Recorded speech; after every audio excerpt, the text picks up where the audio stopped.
It's like beans and rice with some kind of seasoning and quinoa, so all good stuff. Yeah, it is a little bummer that Demon Sight says slow time feels like the best time to ask any mods or vanilla. Technically, we do have a few mods that don't affect gameplay. They're informational, though I do have most of them hidden at the moment. You can see, like, I got a little box up here. If I were to show, I can choose... Like, I've got all these bars that show me information up here. So they show, like, health, hunger, thirst, fatigue, all that. But I have been hiding them. And the reason for that is just kind of talking to Royale, one of the other Royal with Cheese, the other streamers of Project Zomboid. We're kind of curious how much I lean on those for where I, do knife gameplay and all that. Thank you for the follow, Reality Lime. Welcome to stream. And so it's like, I do wonder how much I lean on those. So I've, like the last two streams, I've had them basically still loaded but completely disabled. Let's see. Xandor says, how was your first aid? Just wondering how many times you've been injured by zombies. So, zombie injuries, I've had 0 on this character. We have never known the touch of zombie. Injuries from running from zombies, tripping, and getting a face full of dirt, we've had twice. That we've gotten scratches from tripping and scratching our knees and shins and that on the ground. Let's see. Reality Lime says, enjoying your stream, very informative and chill. Been at PZ for about a week or so, learning a lot. Cool, I appreciate that. Let's see. Xander got my scratch at my first scratch at day 110 and got some first aid. Zero's kind of going, yeah. Yep. And so when you trip and fall, you have 0 concern of zombie infection. That is not a zombie injury. And I will add, for anyone who's new to the game, if you see infection on this health screen, that is nothing to be alarmed about. That is never zombie infection. Zombie infection will never show anything here. The only evidence you have of zombie infection is this life bar draining rapidly, and then, like, anxious and nauseous and feverish, like, all showing up here. Those are indicators that you have zombie infection, but it will never outright tell you you're infected. Infection on that health screen is like bacterial infection, which in real life, when you get an infected wound, is a big freaking deal that you really, really should go see a doctor about. In Project Zomboid, you just put a bandage over and go, and you'll be fine. Alright, so it is a awful foggy day. What am I doing with today? So Reality Lime, did you catch when I do like a little spiel about like settings and all that you should consider setting? Did you see that earlier? Or because if not, we have crap weather today, so it's a good day to go through it again if people haven't heard it. Or rather, is there anyone who's new who hasn't heard me talk about like the couple of settings you should set, the ISO cursor, that kind of thing? I should say anyone new who would like me to talk about those things. Sure, excellent. Okay, so the first thing I'll do is I'll go through that because it's a good time to do spiel. So before you go and do entirely too much in the game, one of the things I'd recommend is hit escape and go to options. And you'll see this display tab. There's a couple settings you really want to consider when you start the game. If, as you're playing the game, you start to notice your performance kind of degrades over time, like your frame rate getting a little bit crappier over time, this blood decals can be the culprit. Basically, every single time you kill a zombie, the zombie, it falls over dead, its head explodes, whatever happens, it falls over dead, and it leaves, a little blood splatter behind. Good for ambience because you can kind of like go and say, oh yeah, that's where we had that really big fight, that's the reason there's all this dried blood everywhere, like, we went to war there. The downside is they never ever go away. And so kind of one of the problems you run into is if your run starts going for a long time or you're talking a particularly large number of zombies killed, it gradually starts to have more and more of a significant performance implication on your game. Until eventually, the game just starts getting kind of not great. So that's the reason why blood decals, if you are having those type of performance problems, consider putting it to like 10% or none. And that'll help with a lot of that stuff. And this used to not be the default, but if you have your ISO cursor visibility set to anything below 50%, I would recommend setting it to 50 or 75%, and I'll show you what that is in a minute. Nowadays, I believe it does default to 50%. So unless you've changed it, you should be good. But you want that to be really high, and I'll show you why. The show mouse or cursor while aiming, this is more of a preference thing. It just means your mouse won't disappear while you're holding right mouse button. If you're in a fight and you lose track of your mouse, you're probably going to die. So that's why I like to have that on. And then the last and most important one is aim outline. It's defaulted to ranged weapons. I would strongly encourage you to change that to any weapon. And I'll show you what all that means here in just a moment. I just need to find a zombie. Actually, I can show you the ISO cursor right now. So the ISO cursor, if you see this line with the circle underneath it, so that line is where my character's actually aiming. Now, you'll notice it's not exactly the mouse itself, because like you see, my mouse is a little bit to the right of where he's looking, or she's looking, versus she's looking at that circle net. So that's where you're aiming, is that stick, and it's about the same height as your character or a zombie. So that's how you kind of tell where you are aiming. Let's go find ourselves a zombie real fast. I'm going to try and find a zombie this way. See if we got any floating around near home, because we haven't done this by our house in a while. I'm not seeing anything. Let's just start rolling. I need to be going real slow in this fog. You know, you laugh. I can actually use the wee-woos in the police truck we've left in here. So what I'm looking for is, even though there's fog, the zombies' heads will still typically poke above the fog. So I'm trying to watch for that. There we go, there's one. Okay, so as I approach this zombie, you're going to notice a green outline will appear when the zombie gets in range. That tells me that I can hit this zombie now. They're not going to do that. I want to demonstrate a point. So if I go behind this truck, as you can see, I can't see the zombie there well, but the green outline does show it. So green outline can save your life, where sometimes your vision is obscured in ways that otherwise it wouldn't be. It also has the advantage of letting you know which target you're going to hit. Because while most of the time Project Zomboid does a really good job of the target you want to hit is the target you will hit, there are a few nuanced situations where it doesn't necessarily do that. One example is if I were to have a zombie here that's a crawler, and then I had another zombie who was standing up from falling down in the same spot, your character will typically prioritize the zombie that is getting up, not the crawler, which to me is not the way it should be. Because to me, the crawler is an immediate threat. It can grab my ankle and bite me. The one standing up has to finish standing up, then can grab me and bite me. So it's an imminent threat. Now, you'll notice, while I was doing the explanation, I shoved over this zombie and I'm standing on it. This zombie is not a threat. I can stand here all day. I could literally stand here until we starved to death. And that zombie wouldn't get up until we collapsed.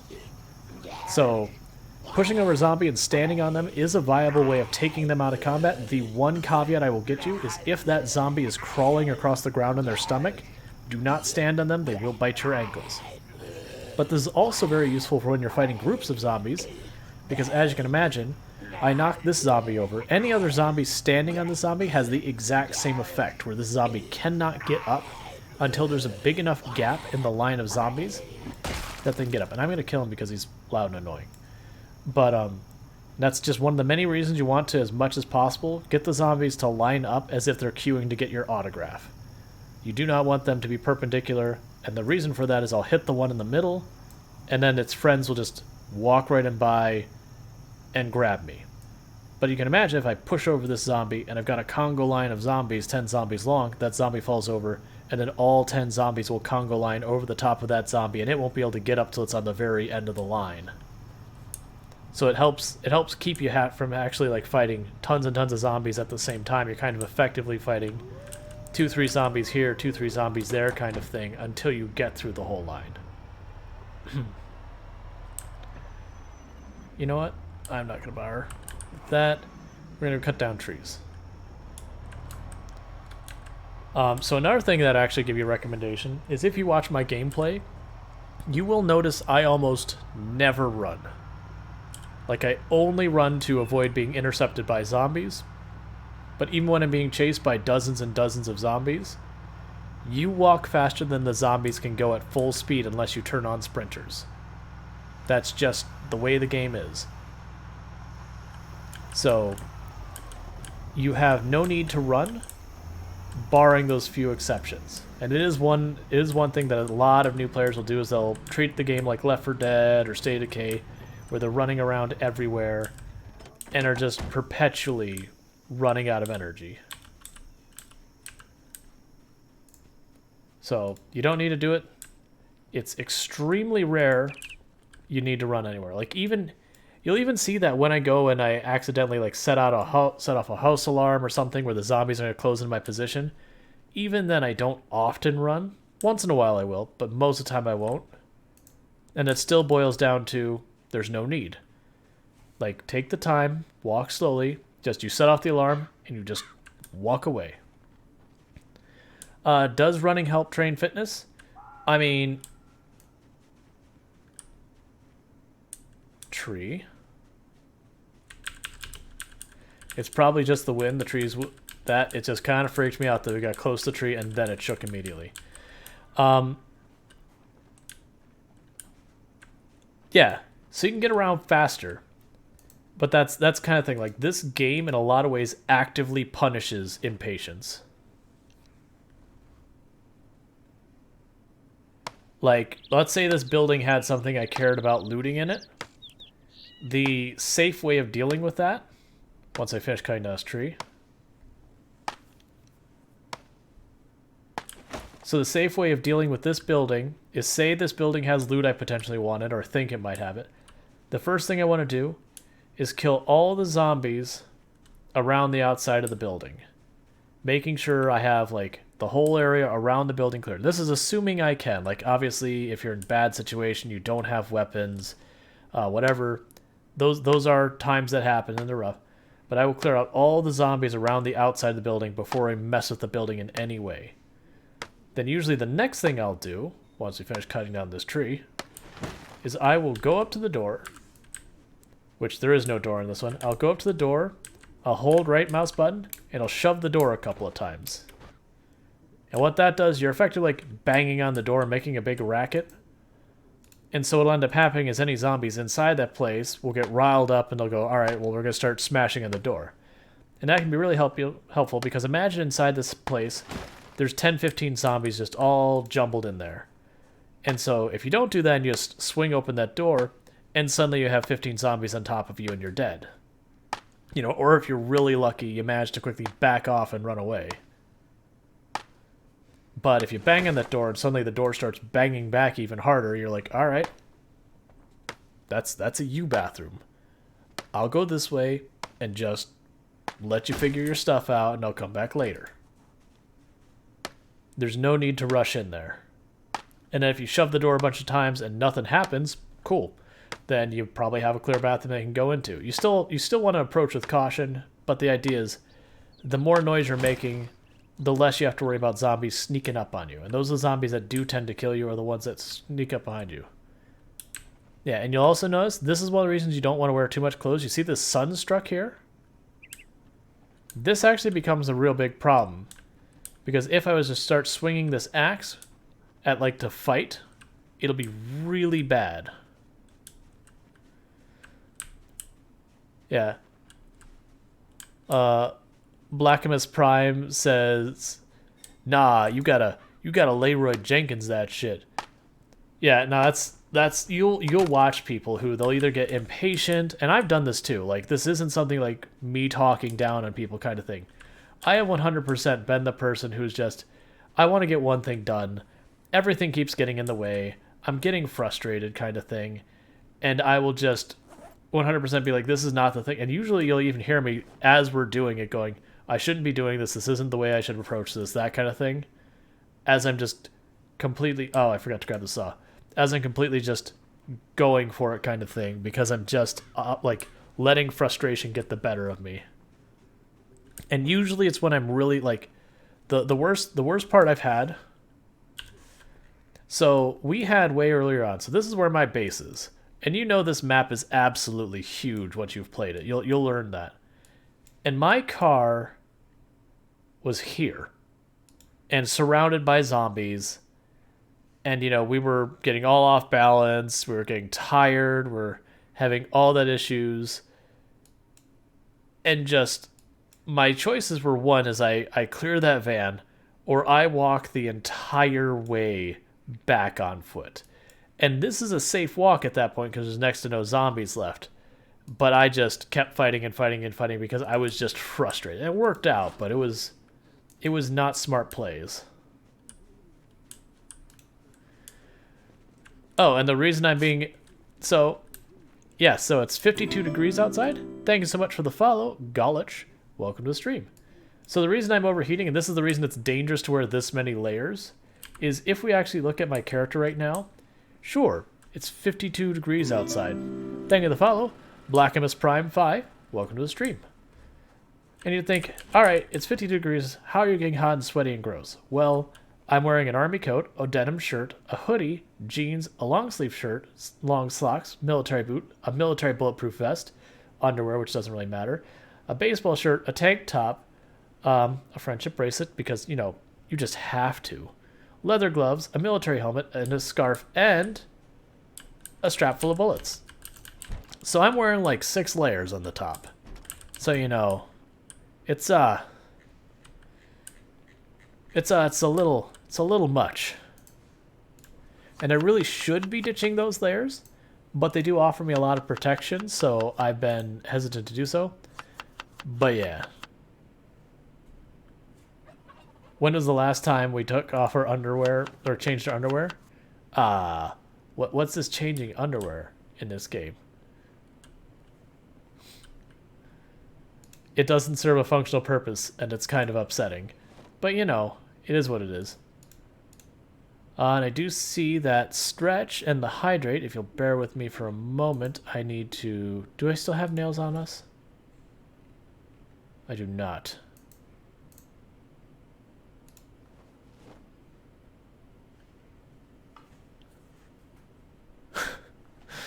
Neander's like, ugh, don't want to know that. They're overly saturated in horrible zombie blood. Yeah, you know. I mean, Dr. Helen Ennis may be a doctor. It doesn't mean she's a good doctor. Alright, so let's catch up. So basically, I'm cosplaying an onion. Yep, that's the problem. I CIO a stretch, I'll get that in a moment. Commando for the win. So that's actually a weird thing. The underwear is a new addition to the game. Underwear has no stats. Like, this, no insulation, no protection. I can't do anything to protect myself. This is purely cosmetic. The frilly red underwear and the corset, purely cosmetic, not functionally involved. You can also wear long johns, long sleeve shirt. Yeah, long johns are also really great if you had them. I haven't found any yet because I would. But there is a juggle you do between having enough protection on your character and then just overheating. Because when you hit that sunstruck, your ability to fight goes to crap. Like, you will die in a fight if you go into sunstruck mid-fight. Elgoso says, I guess if you're the last zombie apocalypse, you can go bachelor mode as long as you want.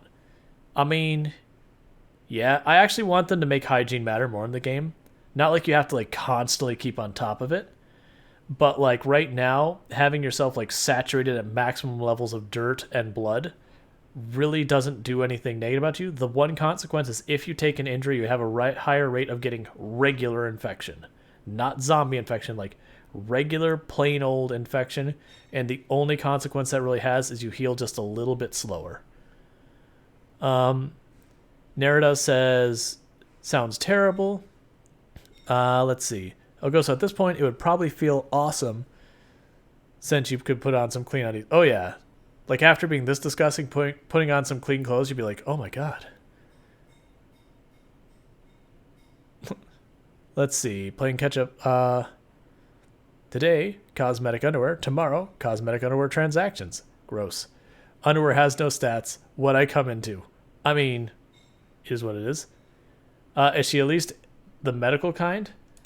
She has first aid of 14, not level 14. I mean like 14 XP. She put like a bandage over 2 scratches once upon a time because she tripped. and abroad half stats. Mashin Kimmy says there was an awesome combo of Ragnarok with both underwear and panties at the same time. You get a bonus flea. Okay. She's got 2 doctorates in doctorology. Alright. And it looks like we might be getting ready for multiplayer if I'm not mistaken. Because I just noticed the people I normally play multiplayer with all seem to be hopping in, so I'm going to take that as the cue that we're probably getting ready to do multiplayer. And just because people mentioned, like, hygiene and all that, our character hasn't had a bath in a super long time, so I'm going to do a quick bath. And then what we're going to do is, on Tuesdays we do multiplayer. Multiplayer is with friends. They don't host a public server or anything like that. Unfortunately, with like Twitch TOS concerns and the way people can like just hop in, say a bunch of racist stuff, all that kind of awful stuff. I do approach most of my stuff with stream with extreme caution. Like I won't play random links that people show here, even if, like, I trust them. I just make it a policy. I don't play videos linked to me during stream or music linked to me during stream or anything like that. But as soon as we've washed our character, I am going to switch over to multiplayer, where we are doing 16x times pop, multiple helicopters, and all of that kind of stuff here on my solo run. The people I do play multiplayer with are still relatively new to the game. This will be, I believe, our 6th time playing as a group. I think their 6th time playing, period. So they're very new to the game. And so I actually kind of do like this for the content of the channel, mostly because it works out very well that, you know, they're going to run the same mistakes as every other new player runs into the game, so that works out very well. Yeah, it'll only be your 3rd. Okay, so you are joining us. Excellent. So, okay, we've got our water topped off. So I'm going to switch over to that. Give me just a moment. Stop with USB where it has all sorts of weird artifacting. I don't know why it does that, because, yeah, it is digital signal. But with some USBs, you have it where they're, like, doing lame stuff where, like, the helmet is working like it's an analog headset, and then just the USB port has some type of converter in it or whatever. Like, I don't want to try and assume all that, but... Oh, yeah, I can do a perfect example.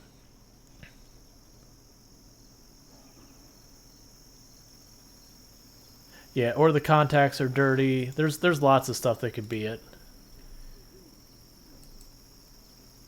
I'm just going to eat that salad now so I can do a demo. Okay, so if I were to go into my inventory right now, so we see I've got this tomato. This tomato is going to give me 10 boredom and unhappiness, and the reason that is this isn't a fresh tomato. This is a tomato that's overripened, it's kind of gooey. It's like, it's a pretty awful tomato. It's not rotten yet. We're not quite to that point, but it's not a good tomato. Now, if I just right-click on my bowl and say make a salad, suddenly, it's making me happy. So that's convenient. Hey, happy.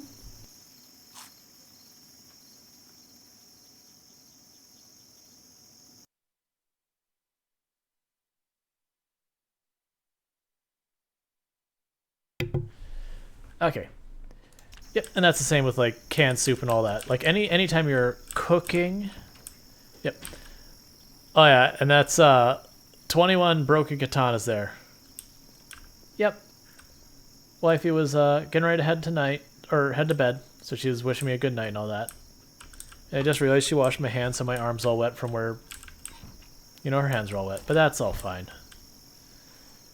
So let's see. How much food do I have on me? I've got 2 potatoes and a radish. That is not adequate. Let's grab some cabbage. Let's grab some carrots. Because as we mentioned, like, variety, like having multiple things is better than having a few things. Grab some radishes.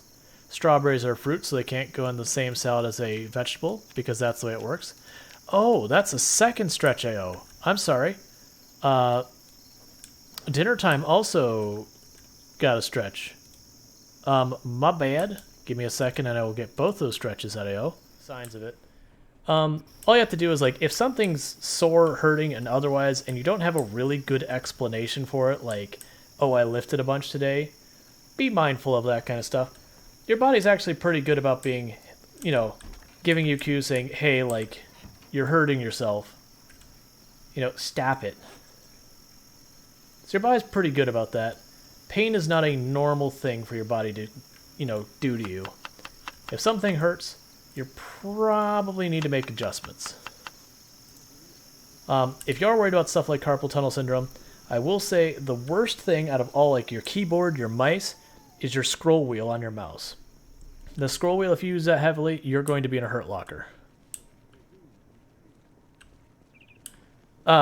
So that's the whole key about repetitive stress injury, is it's not a tolerances kind of thing. Like, you will get to the point your fingers won't work right, and you will need very serious surgery. Like, that's the whole thing. It's the repetition is what gets you. Why am I going? It's like 5 p.m. Okay. Oh, here, I can show people asked earlier about tricks and all that. Of course you're not going to cooperate now, zombies. So yeah, so I can stand on this zombie. It's going to demonstrate something, but the moment he flipped over, he ruined it. But like you can see, I'm standing on the zombie, everything's swell. Gonna put away my radio. It's fine, don't worry about it. This zombie, not a big deal. No one cares. This zombie, not a threat. Doesn't matter which way I'm facing, it's all fine. As long as I'm standing on her, she's pinned to the ground and she can't hurt me. I'm gonna kill her because she's loud and annoying. But yeah. So that's a good thing to know, because especially when you're early on and you don't have much weapons to work with, and you run to 2 zombies, you go, oh no, well, what do? You can shove one zombie onto the ground, then, you know, stand on top of them and beat up the other zombie. Like, shove them over and then stomp on them, like, you can kind of go back and forth. How are you? Let's repair that and do the gas. Because right now I'm looking at it's about 6 p.m. in game. Unfortunately, Rosewood is a little bit of a hike for us even by car standards. So it's too late for us to make the run today in game. So we're going to do it first thing tomorrow in game. But in the meantime, I'm going to get that generator fixed up because it's all busted up. And it just wears out. But yeah, so if you have any questions, by all means ask. I'm more than happy to answer questions. It's something we do a lot on this channel, is I kind of make it a point of saying, hey, you know, I, like, in real life, I have been a teacher and all that. Why not just drop a bunch near the Jenny? I probably should, and, you know, ultimately, it probably wouldn't be a bad idea. I don't have a specific reason not to, if I'm being honest. It's mostly just, I try and keep things tidy as best I can. But you do want to repair your generator. I think they said at 50% and lower, it can catastrophically fail. But I've only ever heard of people having it catastrophically fail at below 25%.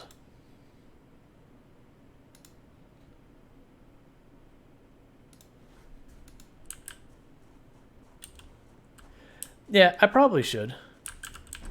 Not proper OCD, like I wouldn't be like diagnosed OCD or anything like that. Just being tidy. And it's not like in my home in real life, it's not like I sit there and, you know, keep everything meticulous. It's quite far from that, actually.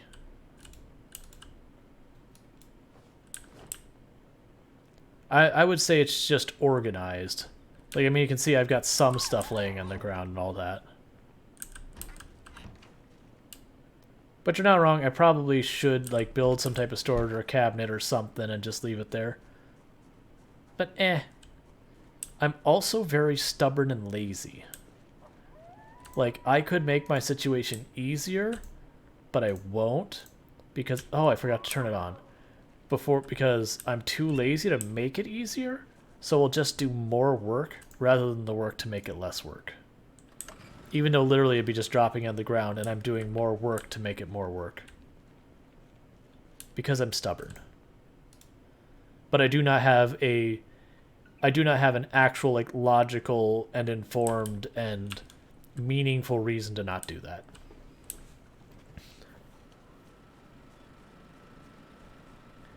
And I have all these gas cans I just pile in here. Almost all my functional vehicles have gas cans in them already, and it's just that's how many gas cans I found. But for those who are unfamiliar with this run that we're doing at the moment, this is a 16x pop multiple helicopter run. So to quickly show you what we've done, if we look at this map, and I have the whole thing populated mostly so I can explain stuff to people, and then because for this run, knowing your way around the map isn't particularly relevant. So when we started, we spawned here. We have 16 times the number of zombies on this map, so it is the absolute maximum zombie population the game supports without mods. When you're playing that way, you loot the building you start in, and then you're unceremoniously evicted from town, because the sheer number of zombies, you will not have the weapons to fight.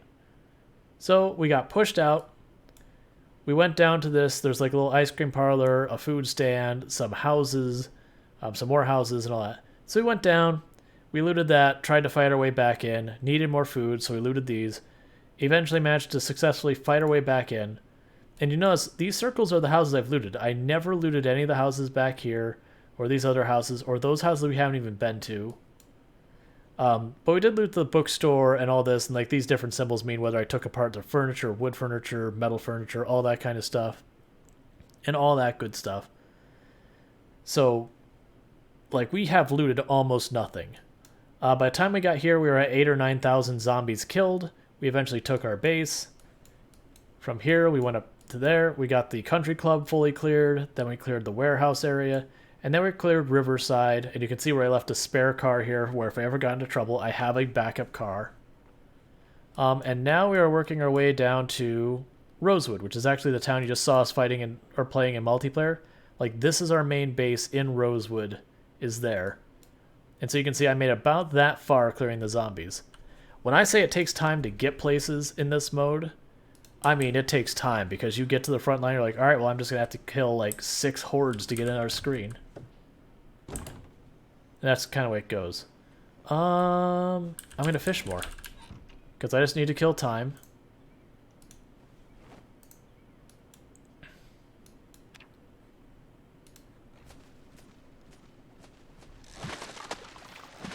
Because basically we're just killing time till we can go to sleep to wake up tomorrow, and then we'll push Rosewood. Just because it's too late now, if I start the push, we're just going to be going in the middle of the night. And when you're doing these marathon kind of runs, everything is about minimizing risk. Like, my goal is to kill the zombies, so no matter what, I do have to face zombies. Have I found ammo from foraging? I personally have not, but I'm pretty sure it is a thing. That said, this character has not done much foraging. Okay, that's good enough. So I throw that in the ground. I will slice all these fish up into fillets.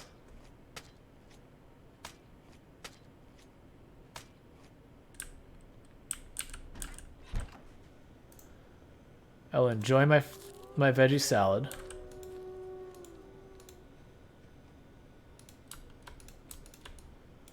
Toss all my fish in the freezer. But I'm like, if we were to pull up the skills, for example, on this character did start as what I refer to as 0 to hero.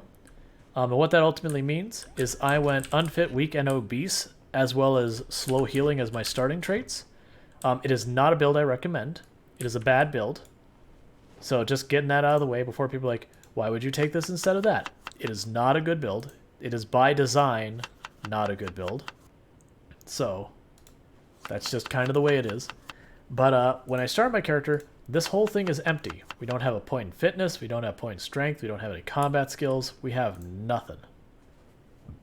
Sorry. And this is where we've gotten from that point. From 0 fitness, we've gotten ourselves up to 6 fitness, almost 7, 7 strength, almost 8, all these combat skills, all these crafting skills. We do have some gun skills, but generally I don't use guns hardly at all. Not because I have anything against them. Guns are perfectly usable in this game. You just have to be aware of the pros and cons and how you should use them to stay safe and everything.